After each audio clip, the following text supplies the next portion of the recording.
اللهم صل وسلم وبارك على سيدنا وحبيبنا محمد عليه أفضل الصلاة والسلام. السلام عليكم ورحمة الله وبركاته. مرحبا بكم معايا، نتمنى إن شاء الله تلقاكم هذا الفيديو في أحسن الأحوال.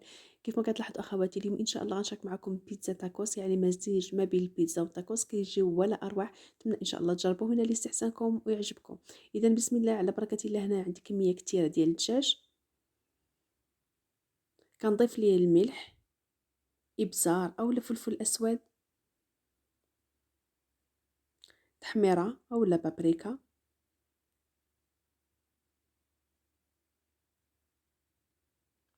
غنضيف كمية ديال الكوري،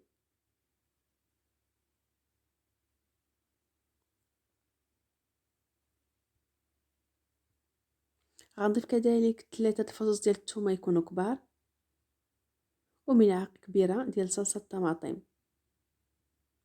2 معالق كبار ديال الكريمه الخاصه بالطبخ،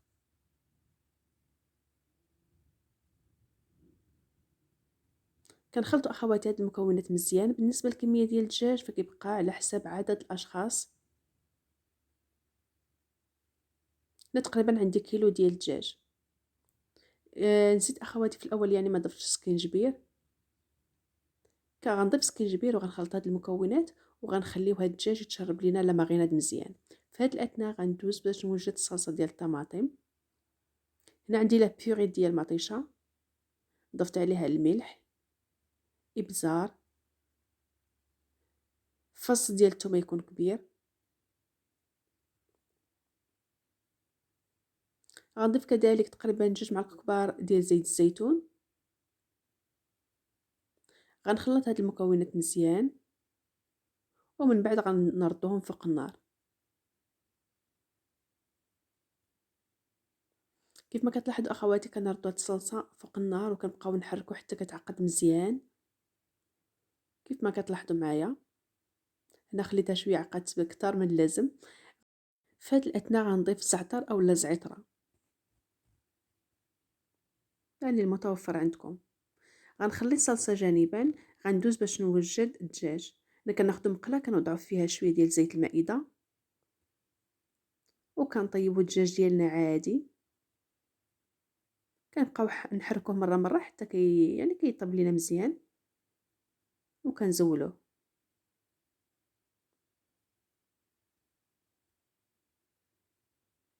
اذا هنا اخوات كما كتلاحظوا الدجاج صافي طاب كنزولوه. عندي كذلك الخبز ديال الطاكوس اولا الخبز ديال الطورتيه اللي كيف ما كتلاحظوا عندي الحجم الكبير ماشي الحجم الصغير. وعندي كذلك البطاطس المقليه. كناخذ الخبز ديال الطاكوس اولا ديال الطورتيه كندهنوه بالصلصه ديال الطماطم اللي وجدنا من قبل. كنوضعوا فوق منها شرائح ديال البصل وكنوضعوا كميه ديال الدجاج.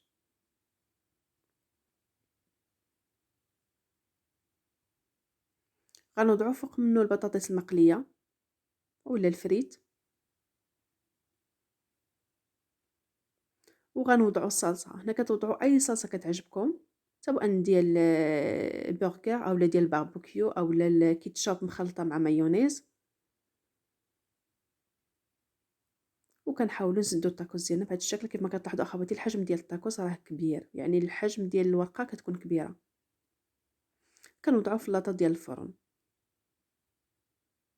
غنستمر معكم بنفس الطريقه. كناخذوا الخبز ديال الطورتيه كندهنوه بالصلصه ديال الطماطم اولا صلصه ديال البيتزا. كنوضعوا شرائح ديال البصل. كنوضعوا كميه ديال الدجاج.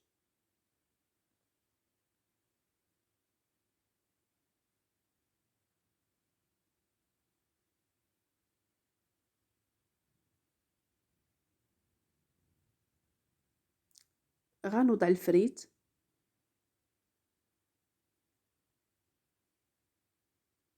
ثم في الاخير الصلصه.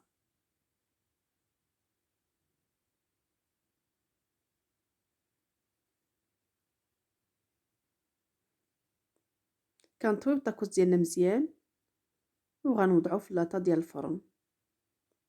اذا كيف ما كتلاحظوا اخواتي هنا كملت الكميه ديال الدجاج.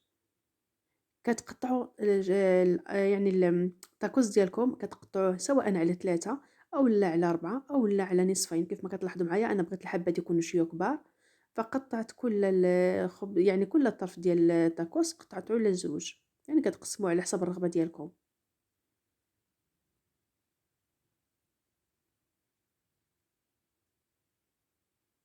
كندهنوا الوجه يعني ما تبقى من الصلصة.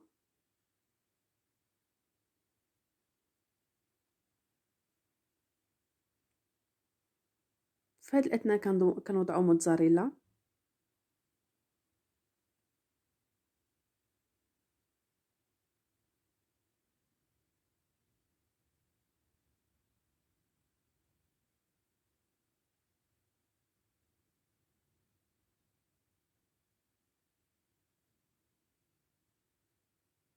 وغنوضع كذلك فرماج محكوك.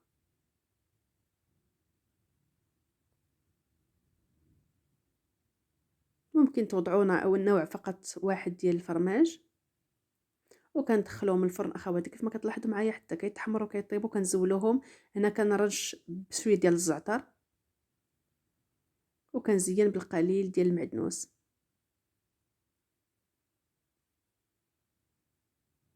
إذا هذا هو الشكل النهائي أخواتي ديال بيتزا تاكوس، كيجيو روعة ساهلين في التحضير كيف ما كتلاحظوا معايا، كيجيو لذاذ بزاف. نتمنى إن شاء الله تجربوهم وينالوا استحسانكم ويعجبوكم. وإلا عجبتكم الوصفة أخواتي ما تبخلوش عليا باللايكات ديالكم، وكذلك تشاركوا الوصفة مع الأهل والأصدقاء. إلى وصفة قادمة إن شاء الله، والسلام عليكم ورحمة الله وبركاته.